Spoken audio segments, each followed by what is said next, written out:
추수감사 주일은 대개 한 해 동안 이 농사를 마치고 추수를 감사하는 절기입니다. 우리 민족 같은 경우는 가장 좋은 때가 추석이라고 하죠. 그래서 예로부터 더도 말고 덜도 말고 한가위만 같아라 하는 그런 얘기 있을 정도로 가장 풍성하고 좋은 때가 우리는 추석인데 우리 믿음의 사람들은 추수감사 절기를 지키죠. 그런데 이 현대의 추수감사 주일은 미국 교회가 기원입니다. 셋째 주일 지난 목요일이 추수감사절입니다. 우리 한국 교회는 추수감사 주일을 지키죠. 대체적으로 그래서 셋째 주일 많이 하는데 우리 교회는 저는 광주에서부터 목회할 때 11월 첫째 주일 그리고 맥주감사 주일도 6월 셋째 주일이나 둘째 주일 그렇게 지켰습니다. 몇 가지 견해들이 있어요. 추수감사 주일에 대해서는 이 영국의 청교도들이 이 영국 교회 이 국교회하고 신앙적인 그 갈등이 있어서 신대륙 아메리카로 이주하게 됩니다. 그래서 이 엄청난 파도와 고통을 겪으면서 1620년에 지금 미국의 동부 보스턴의 플리머스 항구에 들어오게 됩니다.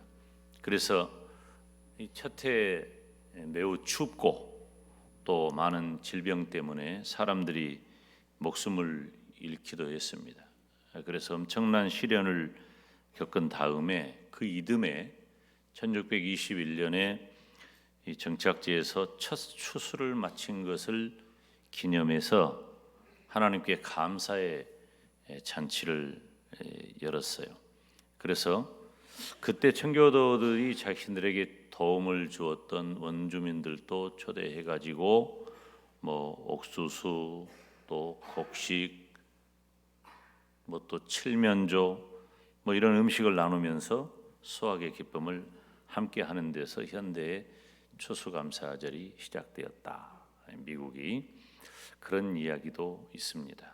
조금씩 내용은 다르긴 해요. 저도 설교를 할 때마다 자료를 쭉 보면 그때마다 보는 자료들에 따라서 이렇게 제공하는 정보가 약간씩 다르기는 합니다. 그러나 대체적으로 줄기는 비슷하죠. 또 한 가지 견해가 있는데 이 신대륙, 이 아메리카 대륙의 청교도들이 도착을 해서 그들이 믿음 때문에 왔으니까 믿음을 지키면서 그곳에 원래 살고 있는 그 원주민들, 그 인디언들과 싸움을 계속하며 농사를 합니다. 그런데 그렇게 농사를 했는데 그 해에 흉년이 들어서 그들이 주로 먹는 완두콩이라든지 옥수수라든지 보리농사라든지 이런 것들 거의 망쳤어요. 그리고 옥수수 정도를 조금 수확을 했다고 해요. 그런데 그런 와중에 이 혹독하게 전쟁도 하고 또 농사를 했지만 잘 되지 않는 그런 상황 가운데서도 하나님께서 이런 상황에서도 우리들을 지켜주셨다. 그 일을 감사했다고 합니다. 결국 풍년이 되어서든 흉년이 되어서든 그들은 하나님께서 함께 하시고 지켜주시고 인도하신 것을 감사한 겁니다. 우리가 감사하다 라고 말할 때 무엇이 감사하냐라고 하는 것을 대체적으로 감사의 조건을 생각을 해요. 지난주일 우리 교회 2022년 추수감사주일 지냈는데 제가 추수감사주일 때만 되면 늘 하는 말이 있어요. 한 해 동안 우리를 인도하신 하나님께 감사하자라고 하는 것이죠. 지난주에 우리가 살폈던 시편 103편 1절 2절 말씀을 보면 함께 읽습니다. 내 영혼아 여호와를 송축하라. 내 속에 있는 것들아 다 그 성호를 송축하라. 내 영혼아 여호와를 송축하며 그 모든 은택을 잊지 말지어다. 아멘. 오늘 본문 시편 107편은 이스라엘 백성이 바벨론 포로에서 돌아와서 하나님께 드리는 큰 감사 예배의 서문에 해당합니다. 오늘 여호와께 감사하는 이유, 저와 여러분이 은혜 받으시기를 축원합니다. 여호와께 감사하는 이유는 첫째, 하나님의 선하심과 인자하심 때문입니다. 오늘 본문 1절을 보면 여호와께 감사하라. 그는 선하시며 그 인자하심이 영원함이로다. 여러분, 우리가 여호와께 감사하는 이유는 하나님께서는 언약에 충실하신 분이기 때문입니다. 하나님은 변함없이 그 언약을 충실하게 지키셔요. 감사하라고 하는 것은 하나님의 속성과 하나님의 구원에 대한 선포의 의미가 있어요. 감사하라. 뭐 때문에? 하나님 때문에, 그리고 하나님께서 구원하심 때문에. 구원받은 사람은 하나님의 속성과 사역을 선포하고 고백할 때 감사하지 않을 수 없어요. 우리가 그러니까 봐요. 그냥 밋밋하게 살면 안 돼. 우리가 예배당에 나올 때도, 교회에 올 때도 의례적으로 나오면 안 돼요. 입에서 감사합니다, 감사합니다 탁을 토해내야 돼요. 뭐가 감사하냐? 하나님을 생각하니 감사하고, 그 하나님께서 내 일생을 인도하시고 함께 하시니 얼마나 감사한가. 그 하나님 때문에 감사한 것입니다. 특별히 대표적으로 감사할 이유는 하나님의 선하심과 인자하심이 영원하기 때문이에요. 그는 선하시며 그랬죠. 하나님은 선을 행하시는 분이에요. 다시 말하면은 하나님을 생각할 때, 하나님을 이야기할 때 나에게 하나님은 너무나 좋으신 분이다. 하나님은 나에게 너무나 좋으신 분이다. 그렇게 고백하는 거예요. 지난주일에도 제가 이렇게 언급했어요. 하나님의 인자와 인애와 자비와 긍휼과 사랑, 이것은 하나님과 우리 인간 사이의 본질입니다. 다른 말로 하면 하나님께서 나를 대하시는 모습이에요. 하나님께서 나를 어떻게 대하실까요? 하나님은 나를 사랑하시고 나에게 인자와 인애와 자비와 긍휼을 베풀어 주신단 말이에요. 지난 주간에 그런 경험을 좀 했어요.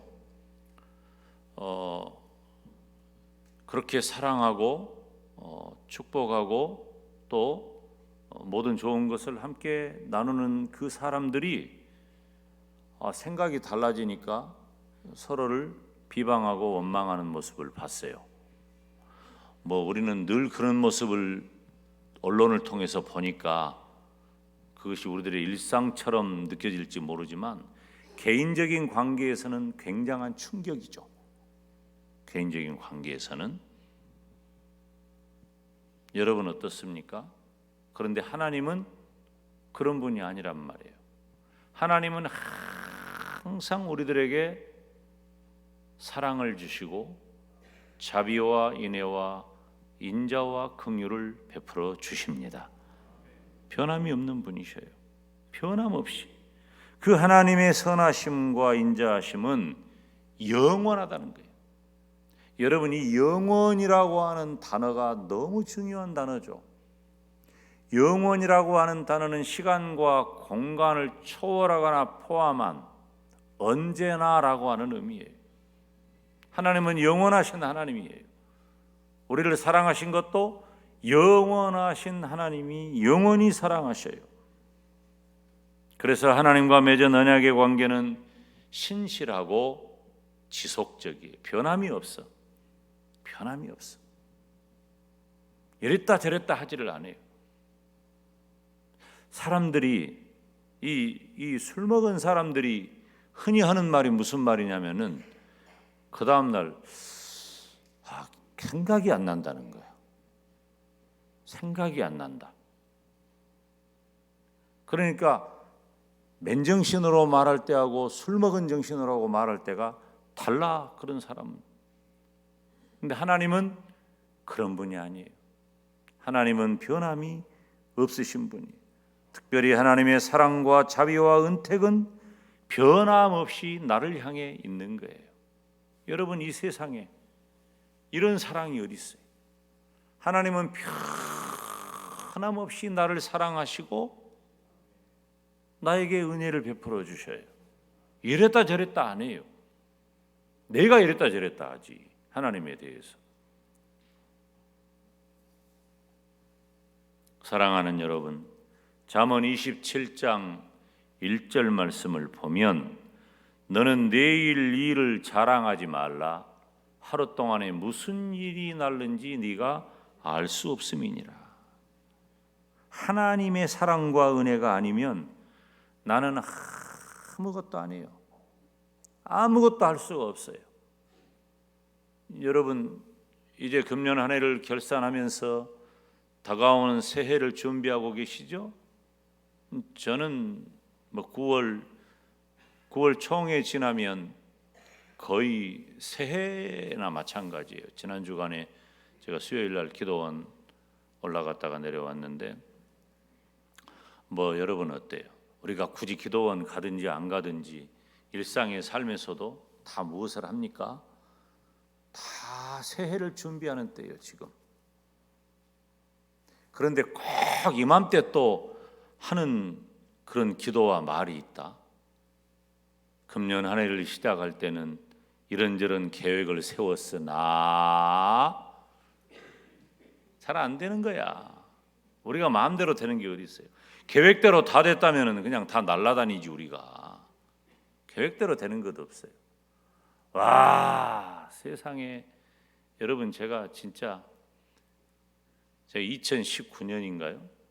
2019년 가을에 이제 우리 교회가 신압으로 교회가 조금씩 출석이 이렇게 한 10년 동안 신압으로 오르고 올라서 920명, 30명 그렇게 출석을 했어요. 이제 새해가 되면 이제 우리도 컴마가 생기고 1000명대가 되겠구나. 저는 너무 당연하게 생각하고 초점을 거기다가 맞춰서 목회 계획을 세운 거야. 그리고 성지답사 갔다 와서 또 열심히 전도하면 근데 웬걸 성지답사 가는 도중에 코로나가 와가지고 갔다 오니까 갔다 온 사람들 얼마나 그때부터 지금까지 뭐라고? 사람 마음대로 안 돼요. 생각대로도 안 되고. 여러분, 그렇지만 오늘 또 변함없는 사랑으로 나를 대하시는 그 하나님께 감사하시기를 축원합니다. 하나님은 안 변해요. 그래서 감사하는 거예요. 여호와께 감사하는 이유는 첫 번째, 하나님께서는 변함없이 나를 사랑하시는 그 언약에 충실하시기 때문에. 두 번째, 여호와께서 대적의 손에서 나를 구원하셨기 때문입니다. 2절 말씀 함께 읽습니다. 여호와께 구속함을 받은 자는 이같이 말할지어다. 여호와께서 대적의 손에서 저희를 구속하셨다 그랬어요. 여러분, 우리가 여호와 하나님께 감사하는 이유는 바로 하나님께서 나를 구원하셨기 때문입니다. 한번 따라서 합시다. 하나님께서 나를 구원하셨습니다. 할렐루야. 하나님께서 나를 구원하셨다. 이 말씀을 지켜가면 여호와의 구속함을 받은 자들이 말할 것이다. 그분께서 대적의 손에서부터 그들을 구속하셨다. 누가 찬양해요? 찬양의 주체가 누구예요? 여호와께 구속함을 받은 사람들이 찬양을 하는 거예요. 다시 말하면은 저와 여러분이 하나님을 찬양하는 거예요. 이 구속이라고 하는 말은 다시 산다는 말이에요. 속량한다는 말입니다. 즉 하나님께서 자기 백성을 구속하시는 그 행위와 관련된 것입니다. 하나님께서는 예수님을 이 땅에 보내셔서 십자가를 지게 하심으로 나의 죄에 대한 값을 지불하셨습니다. 이 구속이란 말이에요. 단순히 영적인 범위에만 국한하지는 않지만 그 본질은 영혼 구원이에요. 하나님의 구원, 하나님의 구속이 영혼 문제에만 국한하지는 않아요. 그러나 본질은 뭐예요? 하나님이 나를 구원해 주신 거예요. 영혼 구원의 문제예요. 그래서 영원한 사망 가운데 있어야 할 나를 구원하셔서 천국 백성 삼으셨다는 것이 하나님의 구원, 하나님의 구속의 본질이라는 거예요. 그리고 육적인 구원 또한 포함하는 것이죠. 특별히 오늘 본문을 보면, 오늘 본문은 바벨론 포로 잡혀갔던 이스라엘 백성들이 다시 돌아옵니다. 이스라엘 백성들이 포로 잡혀갔다가 다시 돌아와서 대적의 손에서 저희를 구속하셨다, 그렇게 고백하는 거예요. 우리식으로 말하면은 8.15 해방된 것을 구속했다. 이스라엘식으로 말하면은 출애굽한 것을 구속했다. 바벨론 포로 잡혀갔다가 돌아온 것을 구속했다라고 표현하는 것이죠. 대적의 손은 하나님의 백성들이 이 땅에서 당하는 모든 환난과 고통을 상징하는 말이에요. 대적의 손. 영적인 의미로, 본질적인 의미로는 사단 마귀의 괴계예요. 그 우리를 지옥 가게 만들잖아. 그리고 구원받은 그의 백성들이 이 땅을 살아가면서 만나는 크고 작은 두려움과 고통과 환난과 저주와 모든 것들이 다 대적의 손이라는 상징적 표현을 하는 거예요. 그런데 하나님께서는 나를 죄에서 구원하시고 이 땅에서 사는 동안 변함없이 계속해서 환난과 고통에서 건져주시는 줄 믿습니다. 시편 91편 2절 3절을 보면 함께 읽습니다. 내가 여호와를 가리켜 말하기를 저는 나의 피란처요 나의 요새요 나의 의뢰하는 하나님이라 하리니 이는 저가 나를 새 사냥꾼의 올무에서와 극한 연병에서 건지실 것이미로다. 아멘. 그렇게 되기를 주님의 이름으로 축원합니다. 시편 103편 4절에 보면 내 생명을 파멸해서 구속하시고 인자와 긍휼로 관을 씌우신다고 했습니다. 사랑하는 여러분, 나를 구원하신 그 하나님께서 지금도 모든 환난 가운데서 변함없이 나를 건져주심을 감사하시기를 바랍니다. 하나님이 나를 눈동자처럼 지켜주시는 거예요. 여호와 하나님께 감사하는 이유, 첫 번째, 하나님의 선하심과 인자하심이 영원하시다. 두 번째, 여호와께서 대적의 손에서 나를 구원하셨기 때문입니다. 여호와께 감사하는 이유 세 번째는 사모하는 영혼을 만족해 하시며 줄인 영혼에게 좋은 것으로 채워주시기 때문입니다. 오늘 본문 9절 말씀을 보면 저가 사모하는 영혼을 만족해 하시며 줄인 영혼에게 좋은 것으로 채워주심이로다.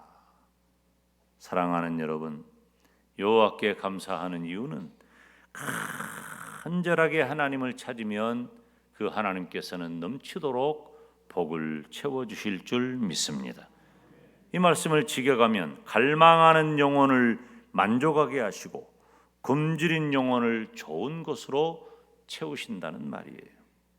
사모한다는 말을 원어적인 의미로 살펴보면 이리저리 뛰어다닌다는 거예요. 이리저리 뛰어다닌다. 굶주린 이가, 굶주린 짐승이 먹이를 찾아 갈구하는 거예요. 목이 말라서 물을 갈구하는 거예요. 타는 듯한 목마름이 있으면 그 갈증을 해결하기 위해 온 산천지를 뛰어다니잖아요. 다시 말하면은 생존과 관련해서 얼마나 절박한가를 보여주는 단어예요. 살아야 되니까. 엊그저께 광부가 지하 경도가 무너져 가지고 갇혀 있었죠. 갇혀 있었어. 근데 그분이 이제 구출돼 가지고 병원에서 치료를 받고 나오는데 이제 기자회견을 하는데 그 대한민국이 개발한 세계 최고의 커피 믹스 커피 한 상자를 그 앞에 놔두더라고. 근데 그분은 이제 그걸 먹으면서 흐르는 물로 연명을 한 거예요. 거기 있는 동안에. 내 생각에는 그거 다시 안 먹을 것 같은데 그것도 선물을 하더라고. 그분은 어땠겠어요? 그 갇혀 있는 그 동안에 호흡하기도 굶주림, 목마름 얼마나 절박했겠어요. 이 만족해하다라고 하는 말 자체도 원래는 음식과 관련해서 만족하다는 거예요. 그냥 뭐 맛있는 거 먹어서 만족하다 이런 뜻도 있지만 배가 고파가지고 굶주려가지고 솔직히 말하면요, 우리가 그 참 이상해요. 마음 먹고 금식할 때는 사실 좀 안 그래. 마음 먹고 금식할 때는. 근데 금식이 아닌데 끼니 밥을 먹을 시간이 조금 지났다. 아, 이건 또 참 못 견디네. 그래가지고 그거 아니면 뭐 죽을 것도 아닌데 꼭 먹고 나서 하는 말이 아이고 이제 좀 살 것 같네. 안 그런다고 죽는 건 아니지만은 사람들이 바로 거기서 오는 그 표현이에요. 거기서 오는 그 표현, 만족해하다라고 하는 표현이 죽을 것처럼 이제 살 것 같다. 근데 이것은 비유적인 거예요. 무엇을 말해요? 하나님과의 교제를 통해 하는 만족이 바로 그런 정도라고 하는 거예요. 밥만 먹고 물만 먹고 돈만 통장에 채워서 만족하지 말고 그 느낌을 안다면 그것처럼 하나님과의 교제를 만족해 하시기를 주님의 이름으로 축원합니다. 채워준다는 것은 넘칠 정도로 가득 찬다는 말이에요. 영적인 복과 육적인 복을 총망라한 개념으로 좋은 것으로 채워주신다고 기록한 겁니다. 간절하게 하나님을 찾는 자에게는 하나님께서 모든 신령한 복으로 넘치도록 채워주신다는 것입니다. 시편 103편 5절에 좋은 것으로 내 소원을 만족해 하사 내 청춘으로 독수리같이 새롭게 하시는도다.